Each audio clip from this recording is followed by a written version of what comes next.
Hello and welcome to this video on forces, specifically free body diagrams in Newton's first law. We have this problem from the homework, but if you haven't seen it before, that's okay. I told you to take a look at this drawing and draw connections, all the interactions we see. So we have the doctor and the ground, the doctor the rope, the doctor air, doctor earth, the man and the rope, the man and the ground, all of these interactions, all these forces. And we use double arrows to indicate that the rope is pulling on the man as the man is pulling on the rope. Today what we want to do is take these and start representing them more directly or more direction-based. The reason for this is because later the math and the kind of conceptual ideas behind them will require us to do so. So, with that said, let's talk about a free body diagram. When you want to draw a free body diagram, the first thing you want to do is you got to identify what you want to draw one of. In this instance, let's draw one of the doctor. So you take your force interactions diagram and just draw a circle around what you want to do. Any of the arrows that go through your circle are forces you need to include in your free body diagram.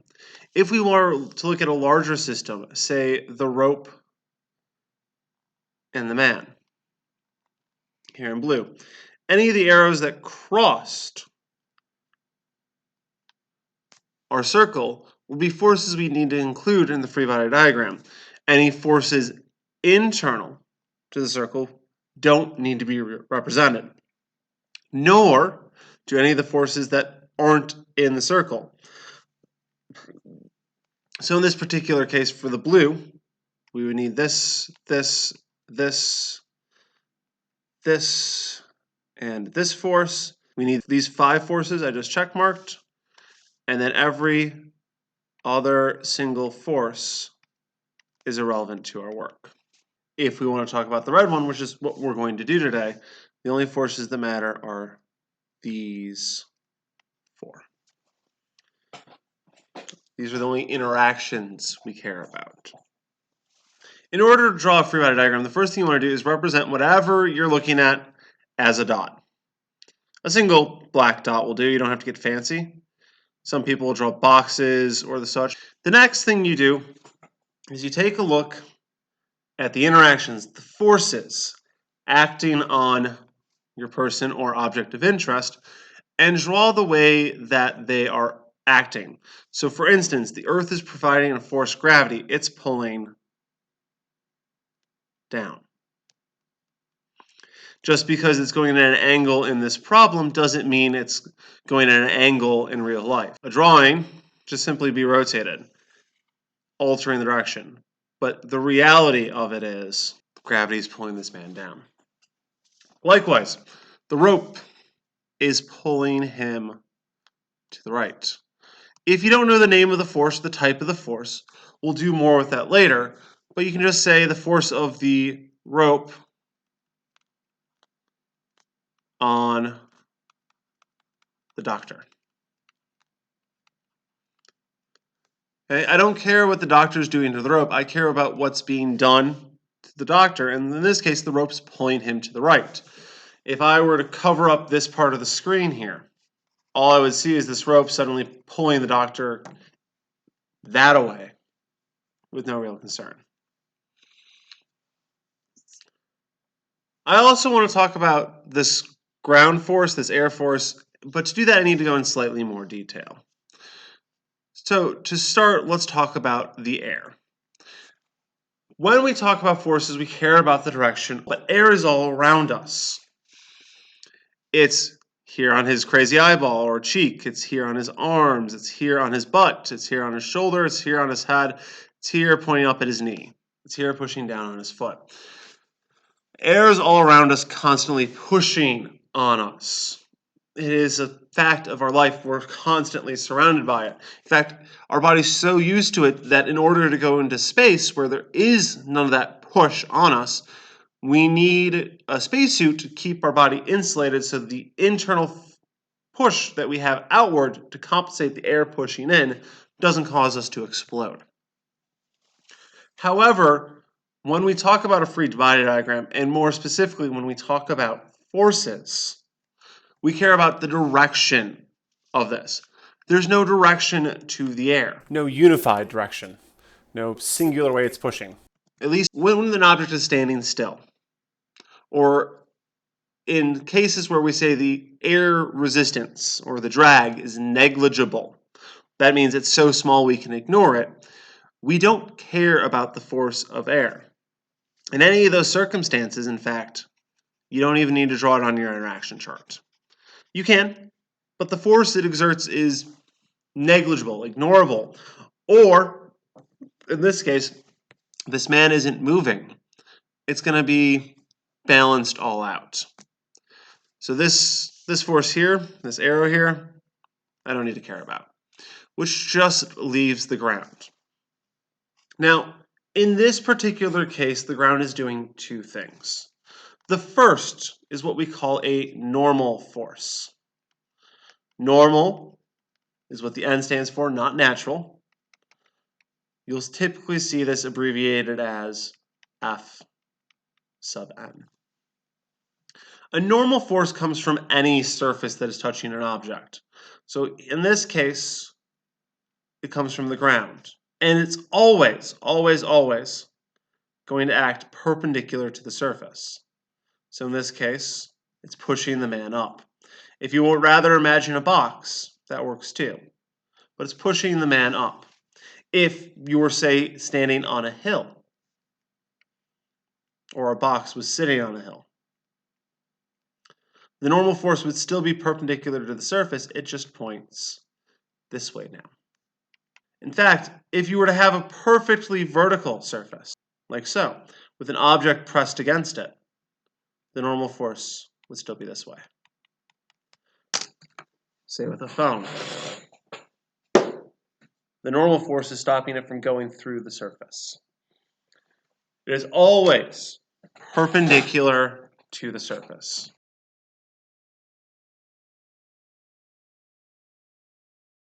In this case, the normal force is pushing up from the ground, like so.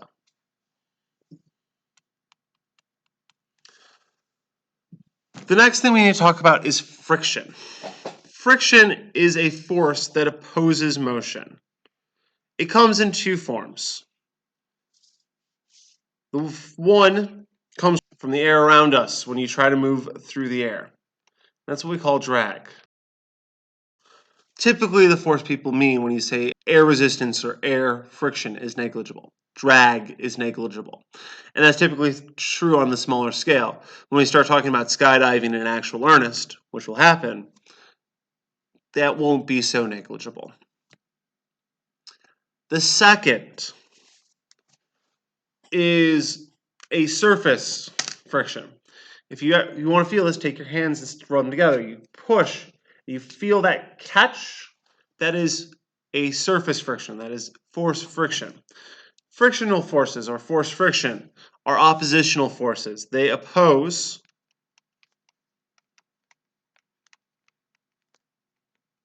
motion. This could be actual movement, as in this moving here or moving against my hand. Friction will oppose that, or it could be attempted movement. In the case of tug of war, the doctor's not moving, at least not in this image. There's no speed lines, none of that. But the rope's still trying to pull him to the right. The friction is pulling him to the left. If you've ever done tug of war, you have to dig in your heels. You feel that pull, and you're grounding.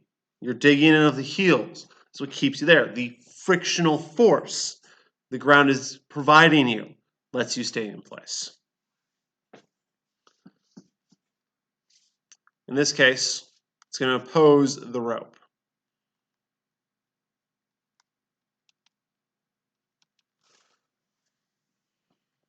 A frictional force from a surface always acts along the surface.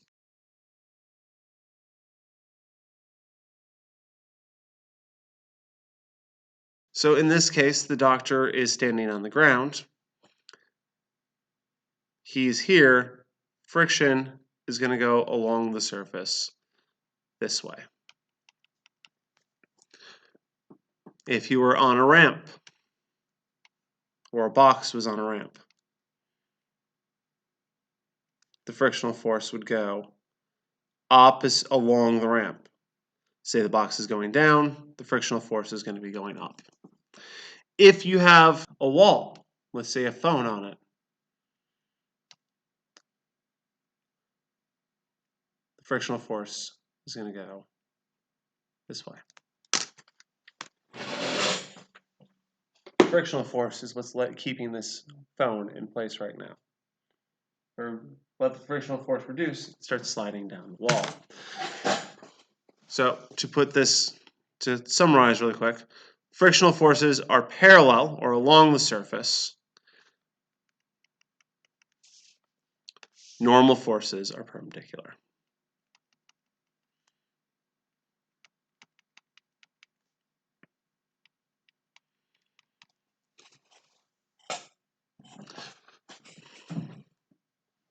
Okay, cool. So we can draw arrows, we can put them on here. This is not, however, a proper free body diagram. We haven't accounted for something very important. The arrows are all right, but they're not the right lengths. We need to redraw them so they're the right lengths. What do I mean by this? Well, Newton's first law,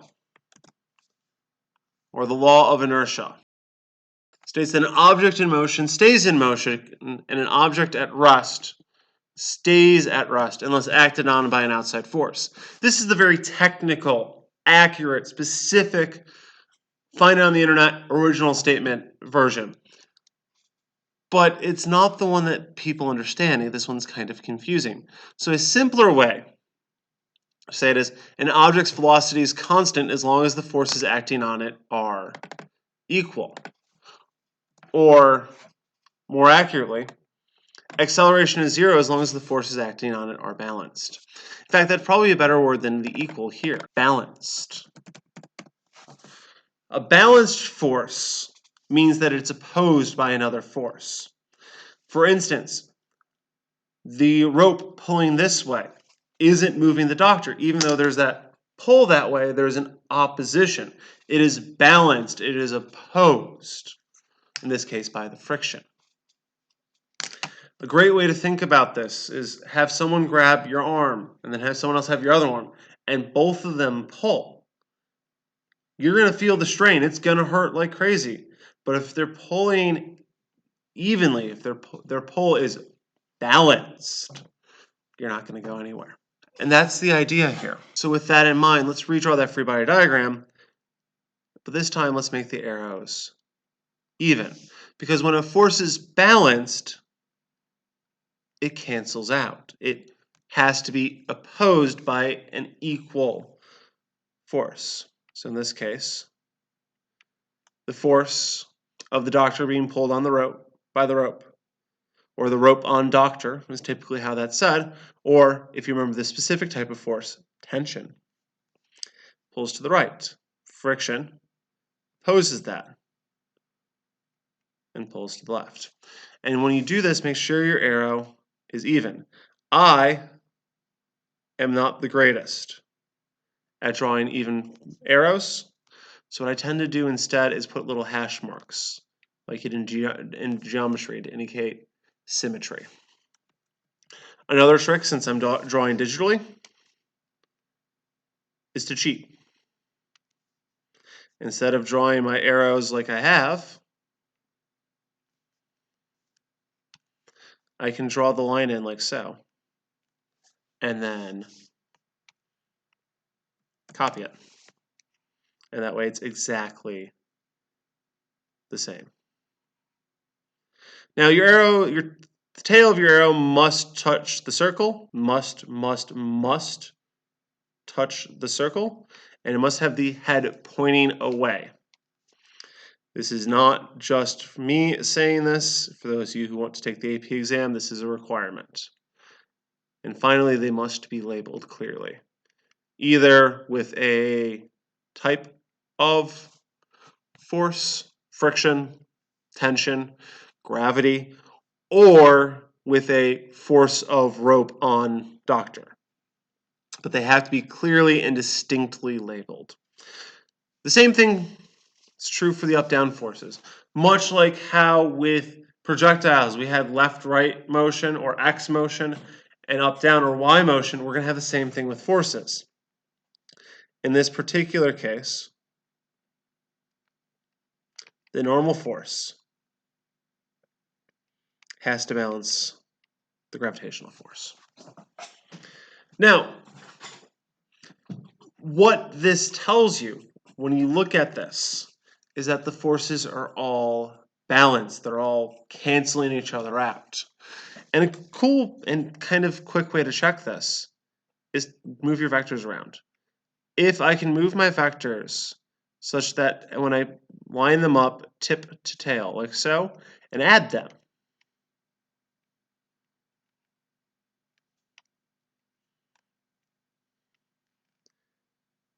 I should end up back where I started. Now, this isn't a proper free body diagram, but since we're drawing digitally, it's a quick and easy way to check. If there is some leftover, if one of these is bigger than the other, then the arrows won't add up to 0 and there'll be some left over. We'll deal with those in a later video. Right now we're just going to focus on static situations. Again, this is true for any situation where the acceleration is 0 and the velocity is constant. This could be for an object staying still where the velocity is constantly 0. Or this could be your car cruising along with cruise control on going constantly 30 miles per hour north. Whenever the velocity is constant, it could be up, down, left, right, or standing still. The forces are balanced, the acceleration is 0. This goes both ways. If your forces are balanced, your acceleration is 0. Or alternatively, if your acceleration is 0, then your forces must be balanced. With that said, I want you to try one on your own. Or more accurately, I want you to try 4. You might recognize this one from your homework. I asked you to make this diagram here. And what I want you to do now is draw free body diagrams, but I want you to draw 4. One for crane 1, one for crane 2, and one for the crate. And for an extra challenge, do one for the wire. As a reminder, in this case, it's not moving, so we can ignore or neglect air, so we can just cross that right out. But go ahead, give it a try, check back when you're done.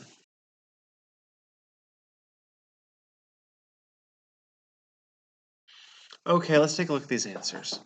You'll notice that I didn't use a dot for all of them. Red and blue diagrams. When I used a box, this is primarily because it's a little hard to draw multiple forces pointing up on a dot easily. Dot or box are both acceptable, just whatever works best for you. I personally will typically use a dot unless I have multiple forces, at which point I'll use a box, but the choice is ultimately yours. In the black and red diagrams. I left all the forces as distinct. But in the blue and green diagram, I had the forces, move this out of the way so it's a little clearer. I stacked the forces together. Again, this is a matter of personal preference.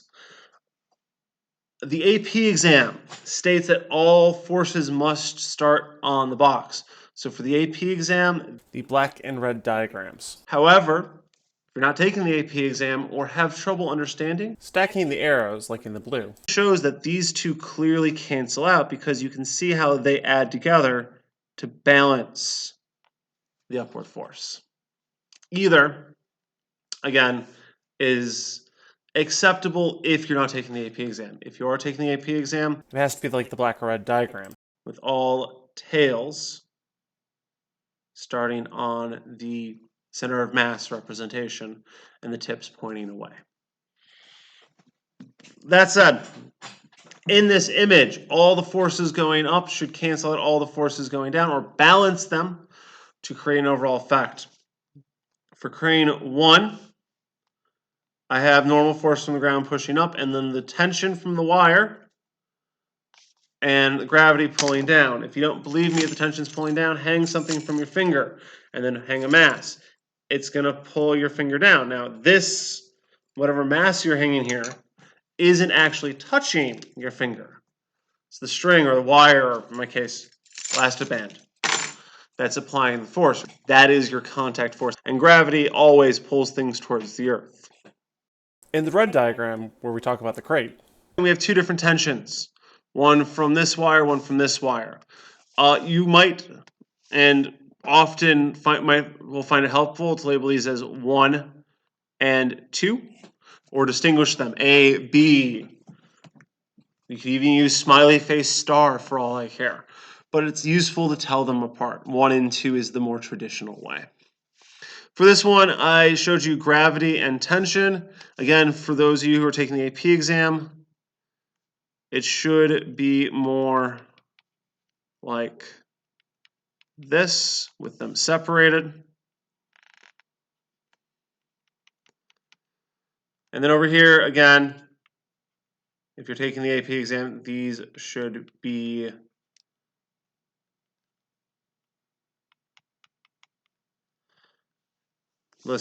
these should be like so, separate, starting on the box. You'll notice that for the last one, I said crane on wire, crate on wire. If I'm paying attention to only the wire, going back to my drawing over here, there it is. And we already said the air doesn't matter, which leaves me the other three forces.